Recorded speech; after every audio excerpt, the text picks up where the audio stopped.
Hi everyone, Jim of Shiloh Kahal. I've been working on the issues concerning the start of the day, um, defining a day in Scripture. When does it start? When does it end? Dealing with Leviticus 23 scriptures, Exodus 12, Genesis 1, and other scriptures that come in. During this process, my wife and I were talking about the effects of information on how people are perceiving scriptures, how that information creates preconceived or preconceptions that then taint the explicit reading of a scripture. And we've termed the concept the Fiddler on the Roof effect. So let me explain that to you. All of us are influenced by the things that we've heard. When we first learn that we might need to keep, well, even before we learn and start internalizing it, meaning it might be posed for us. For instance, when I was a Christian, I knew that the Jews kept Sabbath, or ideally kept the Sabbath, and that they started their Sabbath in the evening and went to evening. Now, I don't know why I knew that. I think I've probably heard because various teachings throughout the church, they like to introduce things like that and talk about things like that. So I probably heard of it. And so I kind of knew that they would go evening to evening. 5 years ago, when I realized, I'd been seeing it for decades, but 5 years ago, I heard the thing that triggered, and I just knew that, I quit contending against it and just knew that the church was not a separate dispensation. The church is nothing more than another, it's Israel. It is Israel.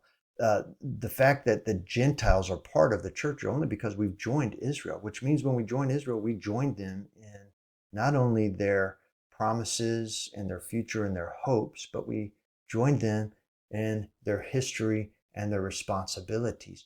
So when we come to that realization, we start reading the old writings with a new perspective that, oh my goodness, this is not a dispensation for another people that is no longer applicable to me. No, it is no such thing as a dispensation. What was pertinent to them is pertinent to me. The instructions of Yahweh to them are pertinent to me today. Now, obviously, we are not living in the nation of Israel. We can't do the national things that they were doing, and we don't have a temple. We don't even have the priesthood, not around here. So we can't really do those types of things. But there are other things throughout those instructions that do have relevance to us and do impact us. And the Sabbath is one of them, the weekly Sabbath. And all of the Moedim, which would be the seven appointed times that Yahweh has with Israel, starting with Pesach, then the Feast of Matzah, which is the Feast of Unleavened Bread, and then what do we have? We have the Shavuot, and then we have Feast of First Fruits, and then we also have the Feast of Trumpets. Then we're going to have the Day of Atonement. Then we're going to have the Feast of Sukkot, which is the Feast of Tabernacles. These are the days prescribed between Yahweh and his people Israel. Well, I no longer want to leave those off in antiquity. I want to start trying to figure out how to bring them into my current life. So the very first Moedim, that appointed time that we have to keep, is the weekly Shabbat. And when you really start studying it, oh my goodness, you realize how important that is to Yahweh. It's important for lots of reasons, but I will also tell you why it's important to us as Israel, as the church, is because that is how we are identified. You learn in Jubilees and some of the other scriptures that Israel is Yahweh's chosen people, and the sign of their covenant is that his people keep the Shabbat, keep the Sabbath. Okay, so the point is, it becomes very important to us, and we start trying to keep the Sabbath. And the first thing we start hearing from everybody who has also come to the same conclusion that we need to start keeping the Sabbath and be serious about the seventh day is, okay, but it starts evening to evening. Now, why do we think it's evening to evening? Where did we get evening to evening?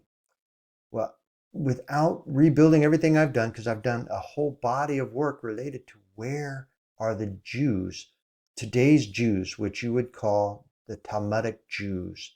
Where do they get their instruction?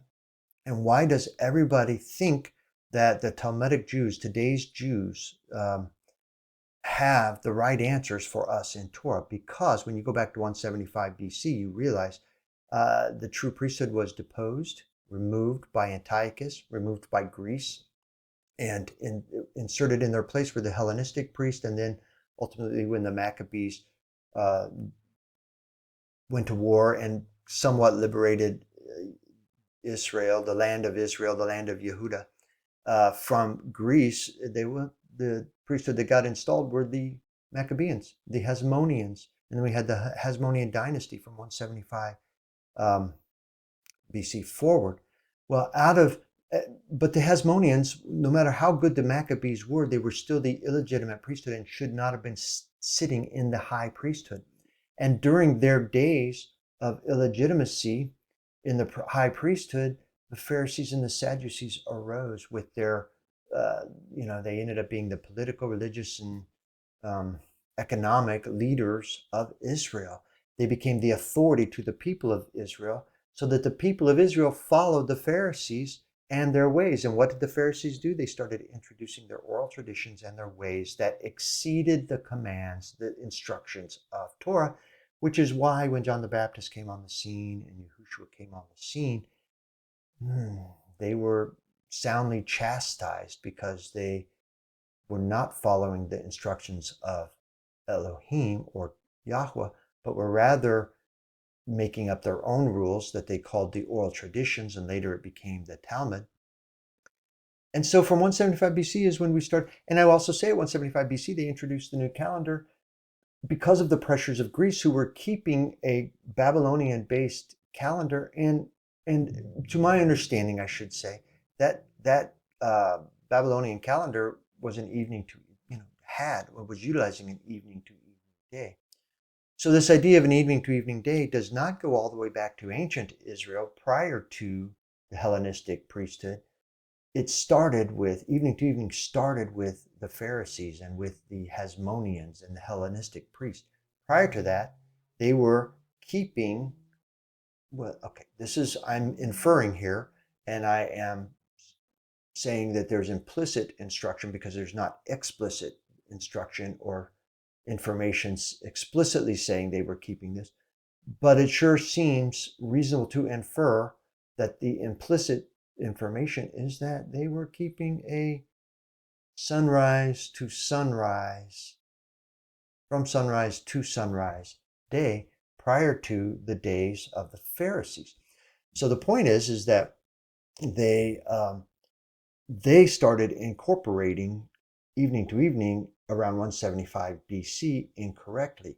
And then when we get to once we get past, why are we keeping, when we as Christians begin to start trying to honor the Torah and the Sabbath, why do we start immediately going to evening? It's because we think the Jews, who should know, we think they know the history. We defer to them, and I think that's incorrectly defer. But then we also see the depiction of the Jews, which we think are Israel, which are not. Jews are just simply one small part of the larger Israel. And that small part became the focal point, from the days that Israel went into dispersion, the northern kingdom of Israel went into dispersion.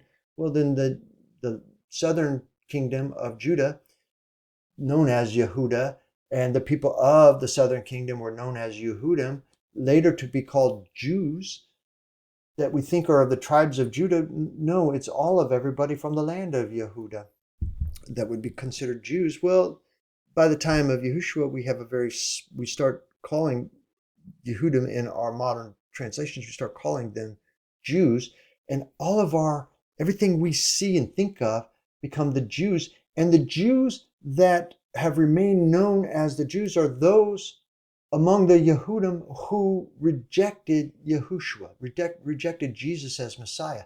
Because all of the Yahudim that accepted Jesus as Messiah or Yahushua as Messiah became known as the church.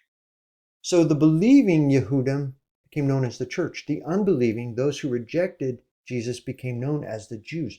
Why would we turn to the unbelieving Messiah rejecting Jews for our leadership makes no sense.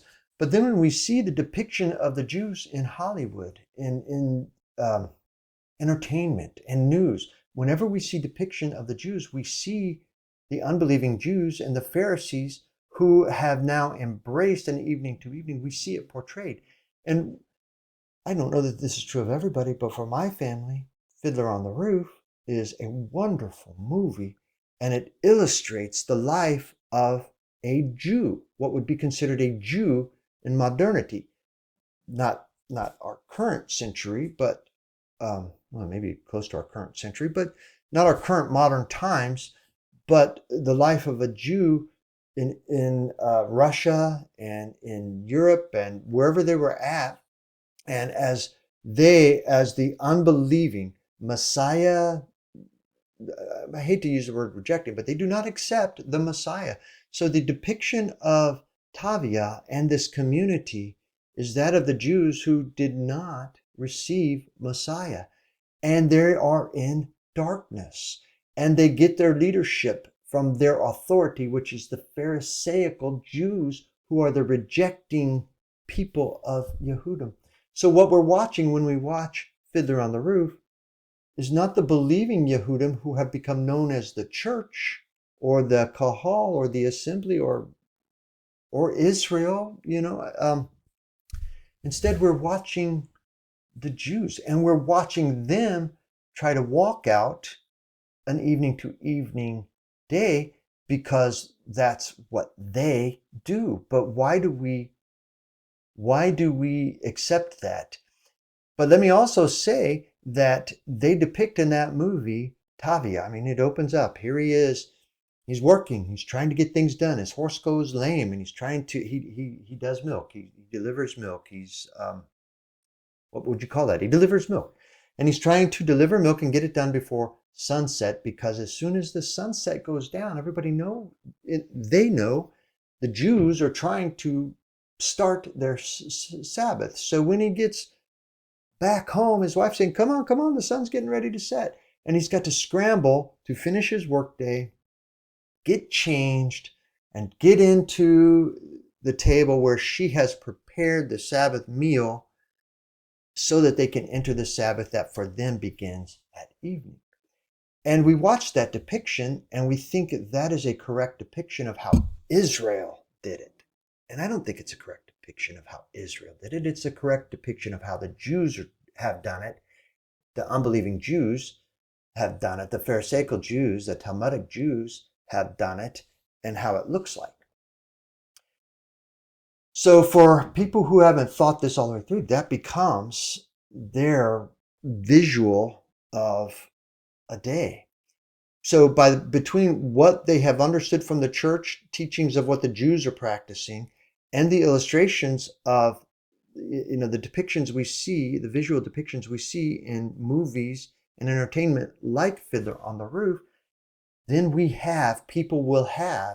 they will generate from that information preconceptions, preconceived ideas from what they've received, so that when we go to the simple text of Leviticus 23, and it says, we are to keep our Sabbath. We are to keep a Sabbath on the Day of Atonement. We're to keep a Sabbath. And then it goes on to say, on day 9, at even, from evening to evening, we are to keep our Sabbath. So when we read that very explicit, very plain instruction, because we have been taught and trained to see it as an evening to evening illustration, we immediately, that conjures for us that they must be talking about the day as it works for a Jew. That when we say from evening to evening, see, that's how they are celebrating their Sabbath correctly, because the Jews, of course, know how to celebrate the Sabbath. Well, no, that is not two things. The Jews do not know how to celebrate a Sabbath, in my opinion. And that movie is, which is depicting them, is not, maybe I should leave the movie out of it for the moment, because the conjuring of from evening to evening, as it has become, as that movie and as that understanding does for you. So when we're in Leviticus 23 and we read from evening to evening, if it conjures for you that depiction, okay, but that you got to understand you've been tainted. That the understanding of what the Jews are doing and the illustration of it through Fiddler on the Roof is tainting the plain read of the fact that we are only keeping a Sabbath, a time of rest that begins at evening on day 9 and runs from evening to evening. That's all it says. It is not talking about when a day begins. It doesn't talk about when day 9 ends and when day 10 begins. That's not what that passage is talking about. To read into that is to infer into that, or to suggest that the meaning is implicit even though it's not explicitly defined. So I guess what I'm trying to say is that people are struggling with a simple read of Leviticus 23 because of what my wife and I have now termed the Fiddler on the Roof effect. The tainting, the preconceived ideas that we bring to Leviticus 23 and Exodus 12 and even Genesis 1. All right, thank you, and may you be Baruch.